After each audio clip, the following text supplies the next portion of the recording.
and by mystic I mean a person who from the age of 14 took tarot cards, those cards with pictures on them, and learned and had a book and started doing divination and character reading using tarot cards. And I've used the same deck all my life. I vibe to it. The Rider-Waite deck, it's very common. It has medieval art that I really vibrate to. I had lives, I believe in reincarnation, and I know I was alive in the Middle Ages many times. And so this particular deck of cards appeals to me. I've been reading cards since I was 14 years old. I've read for hundreds, perhaps thousands of people in my lifetime, because I am that old. And I've done so many readings, and I've had people wait in line to have readings. It may sound like bragging, but it's just a fact. When you're in the groove, you're in the groove. True. We can all do this. I said it before. Anyone can develop this talent. Some people are better equipped at reading cards. Other people actually can do thought reading, telepathy, or have other talents that I don't have. Okay, so you find your strength and you develop it. Okay, that's how I would propose to someone to go about developing their own psychic talents if they had an interest. So from the age of 14, I was revealing inner secrets to people, and they were saying, that's right on, that's spot on, that's totally correct. How did you know that? Well, I don't know how I know that. I don't know how this works exactly, although I know a bit about it, and it's beyond the purview of the time we have left here. But be that as it may, in simplified form, a part of my brain, my subconscious brain, communicates with my higher self, and that higher self gets intelligence from the ethers, if you will, or other higher intelligences. And those other higher intelligences, by the way, could include alien intelligences vibrating at a higher frequency. Now we're talking physics again, frequency. Yeah. Okay? And elevation, uplifting, all of these have to do with vibration and frequency. So being able to read being able to channel another person's inner thoughts or emotional state is very powerful. And it isn't always pleasant, but it's always healing. That's what I found. Even if the news I was delivering wasn't the best, it allowed a release mechanism in the person I was reading for. And it let them go on, pass through perhaps it's a challenge experience. They've had a death of a child. I had readings where people, frankly, wanted some communication with a dead child. And I'm not that kind of a psychic per se, but I could certainly give them some communication, hopefully reassurance from the other side that these loved ones were doing fine and they wanted the survivor to be comforted. This was a typical scenario. I had people weeping at the end of their readings because something they suspected had been validated in the reading, and I'm oblivious. I don't even know. I don't even ask the people I'm doing readings for. I give them the option. Do you want to tell me what's on your mind or don't? It's fine either way, because this is a subconscious phenomenon or a superconscious or a metaphysical is really what it is. It surrounds. Meta means around us. It's around us. It permeates through us. It's all around us. You can't get away from it. And if you listen to that still inner voice, if you sit with cards, a pendulum, whatever, you don't even need those tools. Pure thought is all that's required. Meditate, look within, walk around, clear your thoughts, sing songs. All of these things affect consciousness. It's demonstrated this is so. Work on yourself. Try not to judge other people. This is one of my big issues for me right now. Stop being so judgy. Allow other people to be themselves. Yes. If you think they're making a mistake, let them. That's how people learn. We learn much more from our mistakes than we ever do from the things we do right. Preach that. So let's help each other out. And it's this helping each other out that really will save humanity, in my opinion. We don't need to go to other planets and trash them. We don't need to go to Mars and trash it. We don't need to go we can go mine asteroids. I don't have a problem with that. But there's a big problem with space junk, orbiting the Earth because satellites have gone dead and parts of satellites have broken off, and paint flecks are zooming around, and the Russians are talking about putting lasers in space to incinerate or dematerialize, perhaps. I don't fully understand the physics behind this, but they want to blast into oblivion space junk that could foul things up in the future, because there's nowhere for these things to go. If they're in a sufficient orbit, that orbit will not decline, and these things will not fall to Earth, or not anytime soon, not soon enough. Right. And I predicted back in the 1960s, even as a much younger person, we should be careful about how much stuff we put in space, because what's going to happen when there's a bunch of Coca-Cola cans circling the Earth? I was being a little jocular at that point, but, it isn't that far removed now. There's all this junk, literal junk in space, where there's junk on the Earth, in the oceans. Let's look to putting our own house in order before we go looking at other planets. That's my opinion. I don't have any space lust. I don't need to get on a spacecraft. Earth is my spacecraft, and I want to tidy it up. Yes. And have a good time doing it. That's my goal.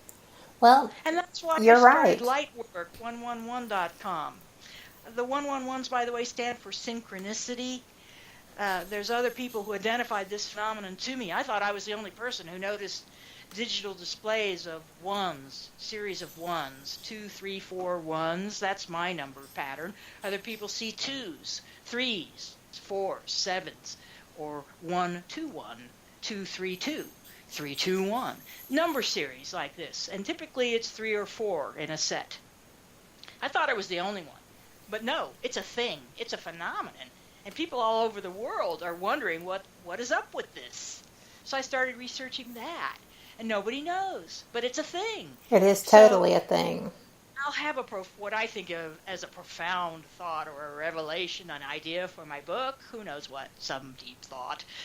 And I look over at my computer clock, and it's 111, 111, or 1111, and I attach significance to that. But I also look many times over at the clock, and it's not any repeating pattern. It's 12:49. Right.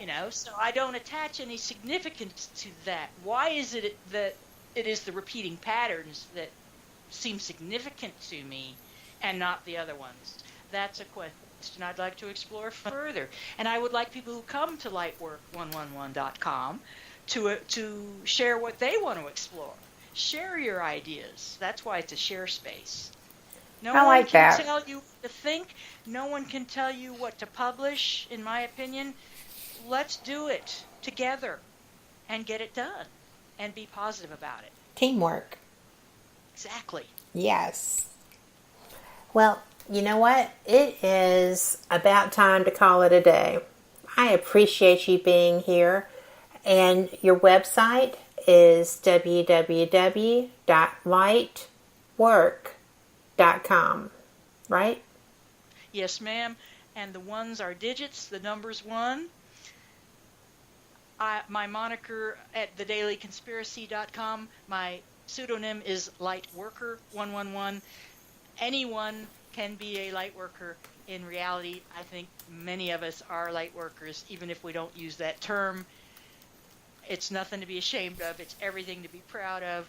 And Kat, you are one of the most awesome light workers I've ever met. You're so lovely. Wow, and so thank kind you. And caring. And you're so good at anything you turn your hand to. Well, I'm working on it because it's always a process, right? You learn who you are, and you learn what your role is and what your goals are, and you live them.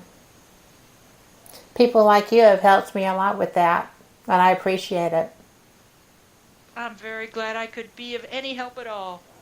Well, we are going to have to go. We are just about at the end. I want to tell people thank you so much. I know that tonight's audio was a little woo, but we're getting there. And that's because of y'all. Everyone who listens, everyone who messages, emails, y'all are the reason that I have kept on, that Shelley has kept on, and Mark, and we appreciate every single one of you. And you're the reason we do our shows. And I just want to slip in at the last minute here. I'm very excited to announce I'll be publishing my first book very, very soon. It's almost done. The title is The Top 10 Definitive U.S. UFO Cases. I'm looking for a publisher, may self-publish. My deadline for myself is the end of July to have the content written, and it'll be coming out. It's intended as a primer or first book for people who think they don't know much about UFOs, but hopefully it will also interest seasoned researchers. I think it will. Your chapter on Roswell has just mesmerized me. I like it.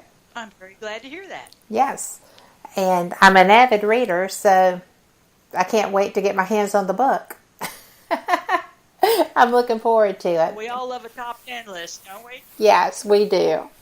And but of course, as Lightworker 111, I have to include a bonus chapter. This is a sneak preview, folks. There's a bonus chapter, so the book will actually have 11 chapters. I can't wait. Cannot wait. So you heard it here first. Get your bonus. I already have a friend who is planning to get that book for Christmas presents with pajamas and homemade cookies. So that's so sweet. She is going to gift her friends. So I think that'll be awesome. That is awesome. Yeah. So I'm telling you, if you give people a chance, if you give them a chance to be 9 times out of 10, they'll do it. Because I agree with you. People prefer positives. I agree with you. Yep. And that being said, same cat time, same cat channel. My guest next week is Rick McCollum, and he is one of my favorite people. He is a member of Hollywood Ghost Hunters. He's an actor. He is a paranormal adventurer as well as investigator, and he has just gotten back from Scotland, where he got to experience some astounding things. I can't wait to talk to him. He is so much fun. So, y'all have a great week. Take care of yourself. Take care of each other. And see you then. Take care. Right. Good night.